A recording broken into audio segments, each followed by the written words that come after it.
Alrighty guys, this is probably my favorite tool I've used with Moodle is basically other than quizzes and I call these things I call practices.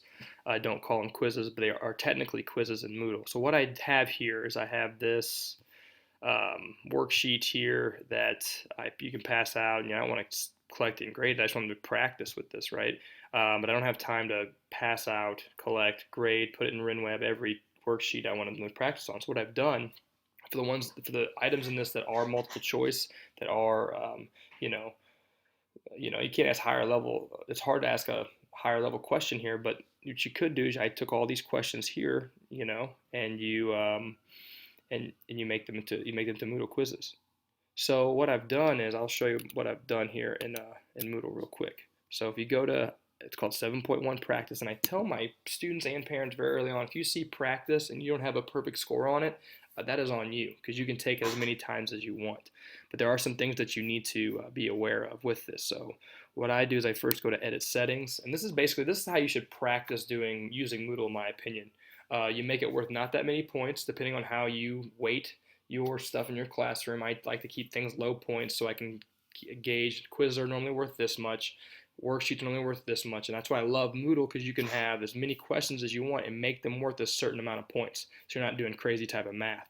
Um, so what I like to do is I open it and I have it closed for quite a period of time, maybe until you finish that unit, maybe till the end of the grading period. But the key is you got to have it in that grading period. If the close of the quiz is not at the end of that grading period, it will be on the next grading period or it won't show up.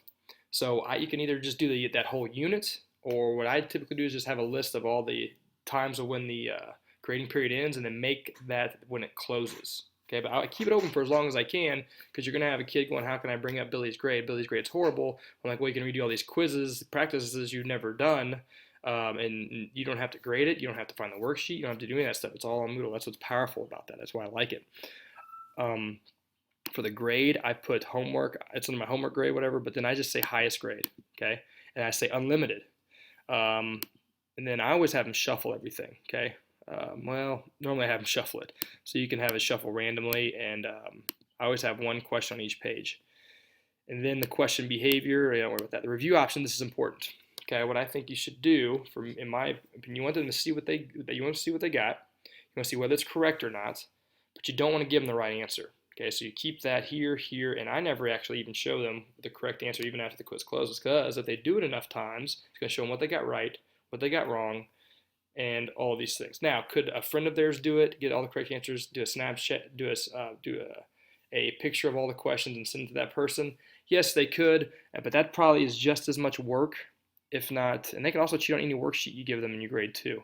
That's why I don't make these worth a lot of points, in my opinion. You make these worth a small amount of points, then you quiz over that material to kind of, balance it out. That's kind of how I've done things with it. So this is the most important one I think Nathan showed me, is that I just do a delay between each attempt. So this just keeps the kid from clicking like a madman or a mad lady and then just seeing what they got right and then clicking again, clicking again. So there's a 30-minute delay in each one, and so it makes each attempt kind of count. So this is a very, very powerful tool that I have used, and I'm trying to create all the worksheets that I want them to do for practice, but I don't want to grade all that stuff. And I love it because what you can do then is and then I go to the actual edit the quiz. I think I made this one worth like 10 points. You can make it worth 5 points. Okay, you can make it worth a small amount of points, and then I like to have my quizzes worth. Then you can have make this worth 10 points, and then your quiz over this material or after two of these can be worth 20 points, or however you want to do it. That way, this is holding them accountable. So if they cheat on this, um, they'll be held accountable when they actually take the quiz, an actual quiz. And you can make the quiz with the same questions, very similar questions, on Moodle if you wanted to, and not have to grade it. So I think that's kind of a powerful tool to see if they've copied it or see if they understand the material. Other things I was going to say about that. Yeah, I mean, so that's kind of what I do here, and I have and you can make these worth as many points as you want. Like I said, it's very customizable. So the main things to make sure about that with that, guys, is to make sure that the doesn't show the correct answers. Let them take it unlimited times, take their highest grade, and then just make it worth a smaller amount of points than you would for like a quiz or something in your homework grade. That way you're not having to check all this homework. Is this going to work for all classes? No. Is this going to work for classes that, um, for classes that require a lot of higher level critical thinking? No, but maybe you can incorporate it in some way, shape, or form. Even if your higher level courses, maybe your DOK1, your memorization stuff, they have to know. You could do like this and then turn into a quiz. Make it worth some points.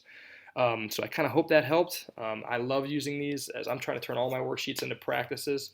So I kind of hopefully, guys, that makes kind of sense. Makes some sense.